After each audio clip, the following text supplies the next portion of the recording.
Shalom, shalom, shalom, shalom. Back again, just with another lesson. Um, just considering once again, our people, and for the longest time, they've gone after, the gods of the nations. You know, they've gone after things that don't profit them. And once again, in the midst of everything, in the midst of the Great Awakening, once again, our people are rejecting the truth and leaning to, idols, to things that profit them not, leaning once again to their own understanding. So, before I begin, as always, I want to give all praise, honor, and glory to Yahawah, Bahasham, YAHAWAHSHI, Bahasham, Rahachadash. Double honors to my apostles and elders, bishops, men of great millstone. Peace and salutations to the house of David, to the 144,000, and to the men, women, and children scattered throughout the four corners of the earth of the hopeful elect. To you I say shalom. Just want to kind of start out in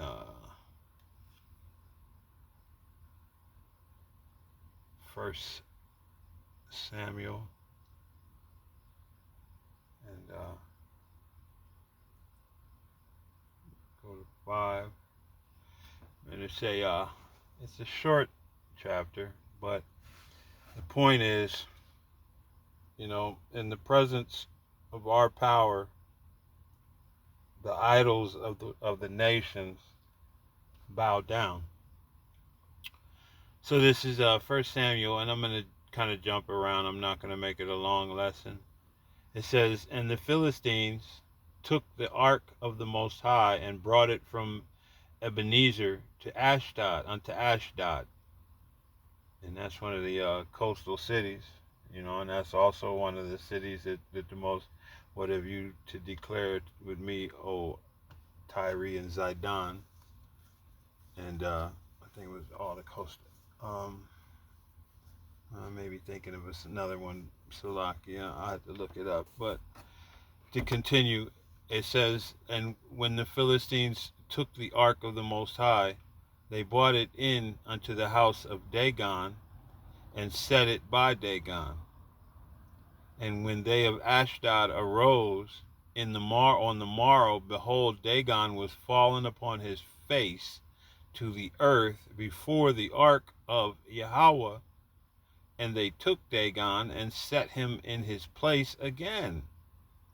And when they arose early on the morrow morning, behold, Dagon was fallen upon his face to the ground before the ark of Yahawah, and the head of Dagon and both the palms of his hands were cut off upon the threshold.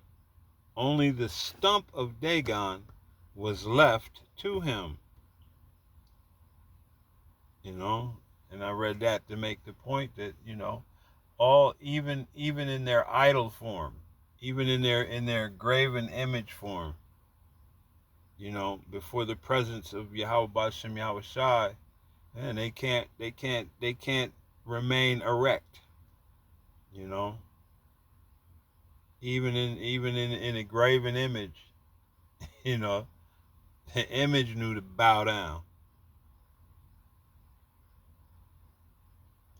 It says, therefore neither the priest of Dagon nor any that come into Dagon's house tread on the threshold of Dagon in Ashdod unto this day. And it says, but the hand of Yahawah was heavy upon them of Ashdod, and he destroyed them and smote them with emerods.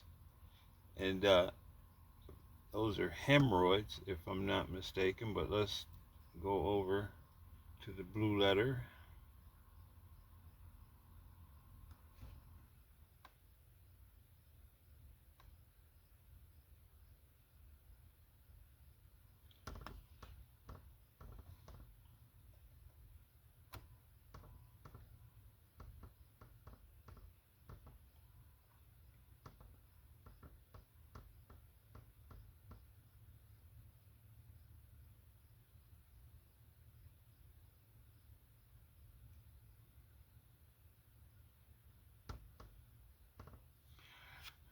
Yeah, NLT says tumors.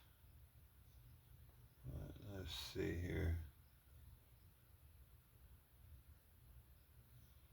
Emerald.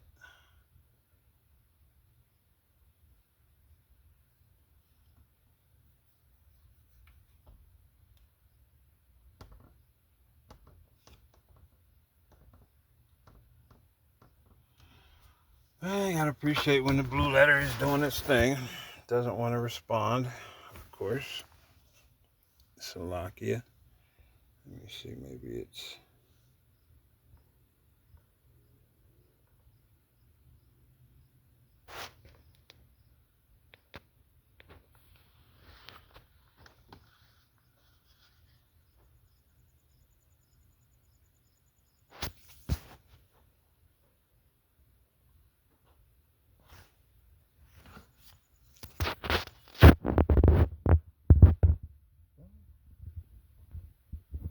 Slovakia.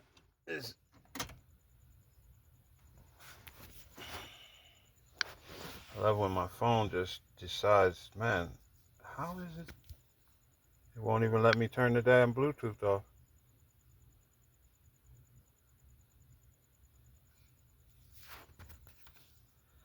Slovakia. This is just an impromptu lesson, and can't help when Esau's technology does what it does. Strong's H2914. Tachorim. Tachorim. Tacharim. And it's tumors, hemorrhoids, piles. So basically hemorrhoids. You know? And this is what the Most High smote the men of Ashdod with. You know? It says, and when the men of Ashdod saw that it was so, they said, the ark of the Most High, the ark of the power of Israel, shall not abide with us, for his hand is sore upon us, and upon Dagon our God. And then it goes on, you know, they sent it to another city of the Philistines, and the Most High's wrath came upon that city, and they sent it to another city, and the Most High's wrath came upon that city. Then they sent the city, therefore they sent the ark of the Most High to Ekron, and it came to pass, as the ark of the Most High came to Ekron, that the Ekronites cried out, saying, they have brought about the ark of the power of Israel to us to slay us and our people. So they already had heard the stories and wanted nothing to do with it. So they sent and gathered together all the lords of the Philistines and said, send away the ark of the power of Israel, and let it go again to its own place, that it slay us not and our people. For there was a deadly destruction throughout all the city, and the hand of the Most High was very heavy there. And the men that died were not the men, and the men that died not were smitten with the emerods, and the cry of the city went up to heaven. So, you know, it's a beautiful story, because it just shows that, you know, hey, where the presence of YAHAWAHSHI is, even in the ark, when his presence rested with the ark, You know, there was destruction to these other powers. There's destruction to these idols. You know, and and the scriptures are clear, man. You know, let's grab Psalms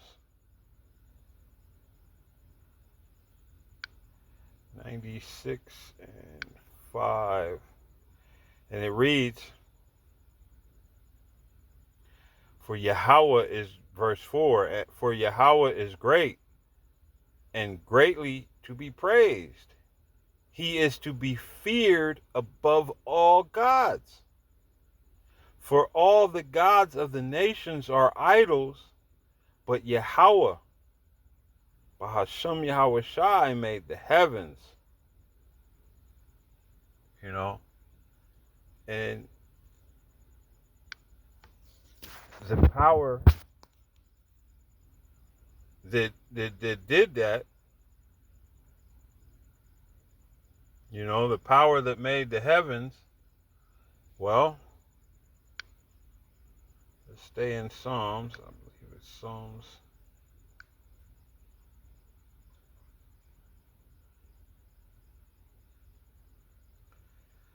See, Psalms 33 and 11, and it reads, "The counsel of Yahweh standeth forever, the thoughts of his heart to all generations. Blessed is the nation whose power is Yahweh, and the people whom he hath chosen for his own inheritance."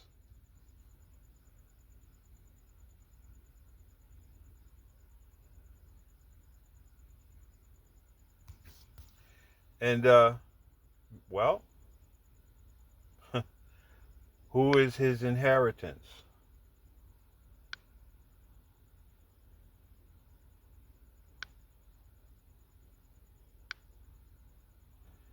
This is Deuteronomy 32 and verse 8. And it said, "When the Most High divided unto the nations their inheritance, when he separated the sons of Adam, he set the bounds of the people according to the number of the children of Israel.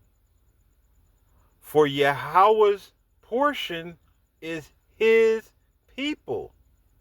Jacob is the lot of his inheritance." And jump back over here again, and this time we're going to get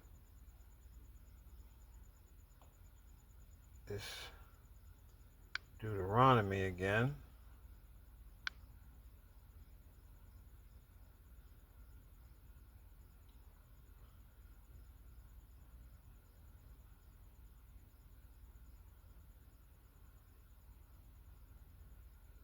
It says, I like that in NLT it says, "For the people of Israel belong to Yahweh, Bahashem YAHAWAHSHI. Jacob is his special possession." You know, but let's see, what the one I want is that word lot.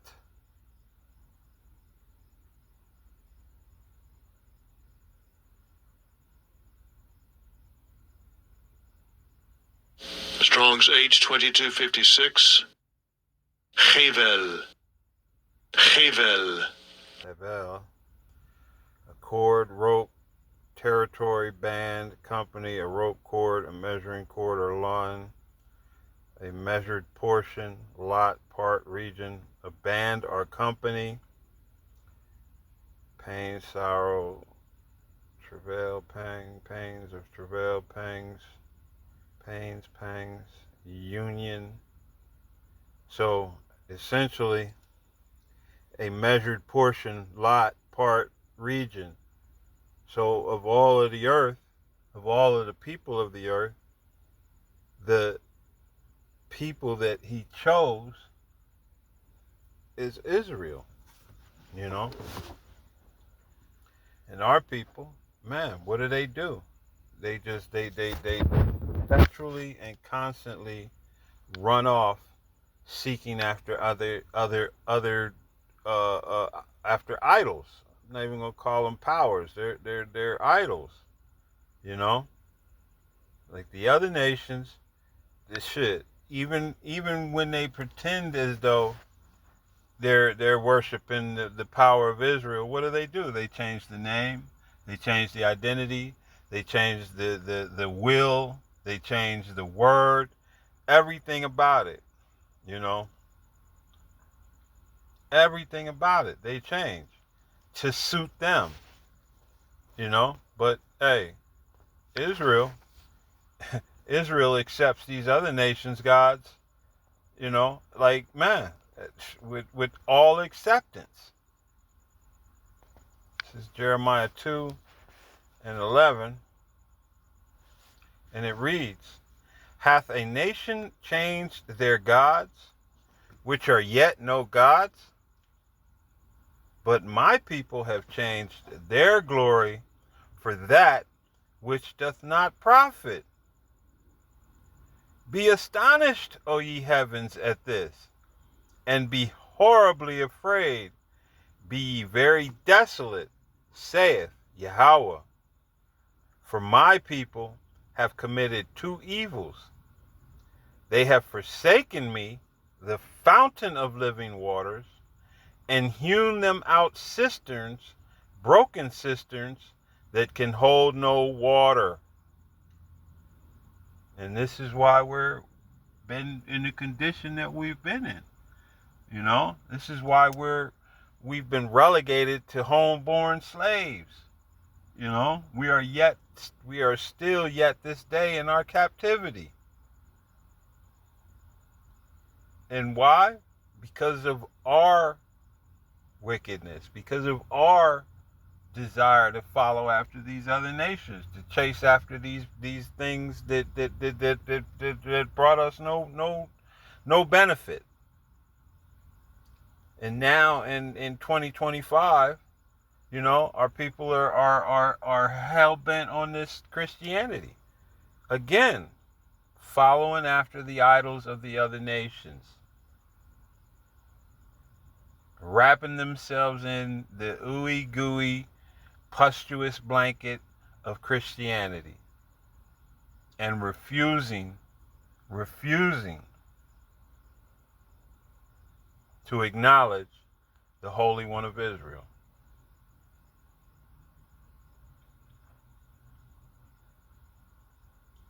So, you know, I'm not gonna make this a long lesson. I just wanted to just, you know, hey, show that our people, they don't want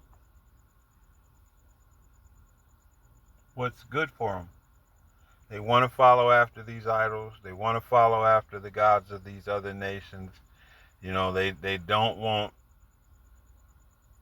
the responsibility that comes with being who they are. You know. So with that, I want to give all praise, honor, and glory to Yahawah, Bahasham, YAHAWAHSHI, Bahasham, Raha Kodash. Double honors to my apostles and elders, to the bishops, the men of great millstone. Peace and blessings to the house of David, to the 144,000, and to the men, women, and children scattered throughout the four corners of the earth of the hopeful elect. To you, I say shalom. Shalom.